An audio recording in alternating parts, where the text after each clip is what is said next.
Welcome to another exciting episode of Musa and Show. Here is what we have today. Sanibona, kule video namuhla sizokhuluma nge-MK Party kanye noXolani Khumalo. Kunelethe engiyibonile la. Kanti bengeke ngabona i-article ebeyithi case abekabekwe yona ngathi withdrawile court. So amacala nje uXolani Khumalo abebekwe yona withdrawile. Then ngibona enye letter la evela kuMoja Love. Sizoyifunda ke lo letter. Enye indaba engifuna ukukhuluma ngayo indaba ke-MK Party. Ngapha eMpumalanga njengoba i-MK Party beyicelebrate birthday ka-president wabo former president we-country Jacob Zuma, baye base behlela ukuthi bazokwenza i-birthday party celebration la kuzoba khona nama-lectures kuzobe kukhulunywa ngoJacob Zuma. Bazikhipha-ke ilist ey'ndawo azobe kuzo nabantu abazobehambela lezo ndawo. Kodwa ngapha eMpumalanga ngathi kunomcimbi obukhona. Umcimbi lo obukhona eMpumalanga ubuhlelwe uMary Pardee egameni le-MK Party. Ngikusho lokhu ngamabomu ngoba njengoba ngithi uhlelo uMary Pardee egameni le-MK Party ngoba yena akasesili i-member ye-MK Party. Last nje bakclarifyile ukuthi akasi member noma zikhona ingxoxo abazihleli ukuthi uzoba nazo noJacob Zuma ukuze ba resolve whatever khona i-issue. Kodwa uhleleke umcimbi egameni le-MK Party. UBusisiwe Mkhwebane uconvener ke waseMpumalanga wayeseya khona. Ngeshwa ke wavinjwa. Ngizofaka lo video. Kodwa ke into enza ukuthi ngifake le video ngizwe usisi uNtsikimazwayi ekhuluma ku X yaziwa ngeTwitter ukhulume kanje. You see, this situation could have been avoided because of misogynists at MK who have set up two women against each other and making them fight for one position. It was always clear that Mary Pardee had a stronghold in Mpumalanga. So I don't know why the leadership of MK literally forced Mkhwebane into that position when already somebody was occupying it. Mkhwebane has been in high-level office in this country. She's a former public protector. There are men in that leadership. We don't know what they've done to deserve the positions that they have. Mkhwebane should have long been in the top leadership of MK. And now you're making MK look like clowns and women fight over each other because why? The men who are not even on Mkhwebane's level are occupying her position in the top 6. It's rubbish. Yazi into enhle ngeSouth Africa iyodwa izwe likhululekile. Noma ubani uyakhuluma nje noma yini. Futhi uyikhuluma le nto le noma kuthiwa uwabhekile ama-facts noma akawabhekanga kodwa ngoba izizwe elikhululekile siyayikhuluma nje noma yini. Uma sibuyele emuva nje kancane, yebo uMary Pardee beka uconvener waseMpumalanga kodwa uye waba nenkinga kwi-MK Party wahamba ama-court. Umuntu appointe uBusisiwe Mkhwebane ukuthi akabe uconvener waseMpumalanga uJacob Zuma president welo. Uma kwenzeka lento eyenzakalayo kungathi kunesiqhaqaqa kuMary Pardee ufuna ukuphatha noma sekukhona obekiwe ukuthi aphathe. Uma kukhona umuntu okuthiwa akamhloniphi uJacob Zuma uMary Pardee. Umuntu ngempela ongayihloniphi leadership yomkhonto wesizwe but akahloniphi ngisho upresident womkhonto wesizwe. uMary Pardee ngoba uMary Pardee ngesingaya akamrecognize uBusisiwe Mkhwebane as uconvener lo beko president we-political party yabo. Yingakho ngithi ngiyamuzwa mina kushoyo uNtsikimazwayi ukuthi uBusisiwe Mkhwebane fanele ngabe ubhekelwe enye position bangalobu bebanga lapha eMpumalanga noma bayihlukanise kabili eMpumalanga. Kubonakala ukuthi ungakuliphi iside uMary Pardee aphathe lona, kubonakala ukuthi ungakuliphi iside uBusisiwe Mkhwebane aphathe lona. Kodwa nje uma kukhulunywa ngomuntu ongamhloniphi i-leadership yomkhonto wesizwe but ikakhulukazi upresident wayo uMary Pardee. Ngicela ubone nansi ivideo kwenzekile lapha emcimbini mayifika uBusisiwe Mkhwebane. Elele zela abantu abamnyama. Elele zela abantu abamnyama. Elele zelokobe. Elele zela abantu abamnyama. Enza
Njoba ubona-ke umama uBusisiwe Mkhwebane ufikile la, kodwa manje bamvimbile, akavumelekile ukufika lapha. Mhlawumbe akavumelekile ngoba ebengamenyiwe, ngoba phela umcimbi wenziwa uMary Phathi. Kodwa okubuhlungu wenziwe egameni lomkhonto wesizwe Phathi endaweni la iphethe yena. Kwabazokhumbula kwiletha eyayibhaliwe ngesikhathi besho ukuthi i-membership yakhe terminatiwe kumkhonto wesizwe Phathi uMary Phathi. Okunye abakubeka ukukhanda imicimbi enga-authorizwanga yiqembu lomkhonto wesizwe Phathi. Kwi-statement esiphumile somkhonto wesizwe Phathi sibhalile ukuthi kunemicimbi ethize ehleliwe la kuzobe kucelebrate khona i-birthday ka-president womkhonto wesizwe Phathi former president we-country, yabhalwa leyo mcimbi leyo. Ukube nalo oka Mary Phathi busemthethweni, bekufuneka kubalwe phela lapho kuleyo list. So that is the reason why ngithi mina umuntu ongayihloniphi i-political party akahloniphi ngisho i-leadership ye-political party le aclaim ukuthi uyilunga layo noma uyayithanda uMary Phathi. Ngoba noma ngathiwa kumuntu umbukela phansi, sala usuhlonipha phela, usala usewenzela iqembu. Angingasho lutho futhi, angingasho lutho. Asingene endabeni kaXolani Khumalo. Le letha njengoba uyibona iphuma ku-DSTV channel iMoja Love, bayikhiphe ngomhla ka-15 April 2025. Ibhalwe isihloko sethi for immediate release, much loved drug combating show sizokuthola return with Xolani Khumalo at the helm. Ifundeka kanje: iMoja Love eku-DSTV channel number 157 ikulethela eyishisayo mayelana nohlelo oluthandwa kakhulu olulwa nobugebengu kanye nokusetshenziswa kwama-drugs emphakathini wethu, isizokuthola. Isizon 4 yesizokuthola sizobona umuntu obekayipresenta kudala lo othandwayo uXolani Khumalo uzobe sebuyile kuma-screens wethu ehambisana nabantu abaningi bamaphoyisa ngey'nhlaka ezehlukene zama-law enforcement organization akhona la kwi-country yethu ukuze kuliwe nama-drugs. Bathi-ke ekubuyeni kaXolani okuyena ophethe iMoja Love, uLuvuwani Dangada uthe uXolani uyaziwa nanegama azenzele lona futhi nokuvela kwakhe kwi-screen sibonile ukuthi usezakhele ugazi nakubantu nama-viewers amaningi, unabalandeli manje izwe lonke. Ukubuya kwakhe kuzoqhubeka kukhulisa i-channel yethu futhi nathi sizimisela ukuthi push i-awareness kubantu bonke bazi ukuthi ama-drugs ayawubulala umphakathi futhi ama-drugs awafuneki, sisebenzisana nezomthetho. Nansi-ke inkulumo abathi vela kuXolani, open quotes, uthi yena ujabulile-ke ukubuya kuMoja Love endaweni njengekhaya kuye. ufuna ukuphinda futhi aconnecte nabantu base-South Africa la eMzansi, bathi lokusho uXolani.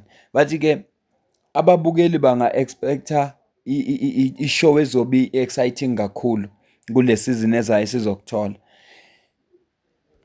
Iyona letha-ke le evela kwi-show i-Moja Love, besaziswa ukuthi uXolani njengoba amacala akhe esesuliwe, angasenacala manje, usezobuya-ke kuma-screens wethu simbone kuyo le show futhi sizokuthola lapho balwa khona nama-drugs. Ibuhlungu-ke into ye-media kwesinye isikhathi kunje uXolani ngoba uwumuntu ozinikelile ukuthi ufuna ukulwa ne-crime, kodwa nje ibuhlungu into ye-media. Ngesingami uXolani laphaya into abafuna ayilethe kakhulu ama-views, njewabesho nje. Angithi bambonile la avela khona unama-numbers, abantu bayamfollowa, iyona into ebalulekile kubo. Ngake ngezwe isitori sokuxoshwa kwakhe ukuthi akazange atshele ukuthi uyaxoshwa, and necala bebekwe lona lethinta lona udaba le-show, kodwa ubesesele yedwa. Mhlawumpe-ke bebembackupa kodwa bevikela nabo igama labo ukuthi angabonakali. Siyabonga kakhulu-ke, bengithi angikulethele le video, ngiyacela ukuze ukuphawula kwakho ngizwe wena ukuthi kulolu daba esikhuluma ngalo ubona kanjani.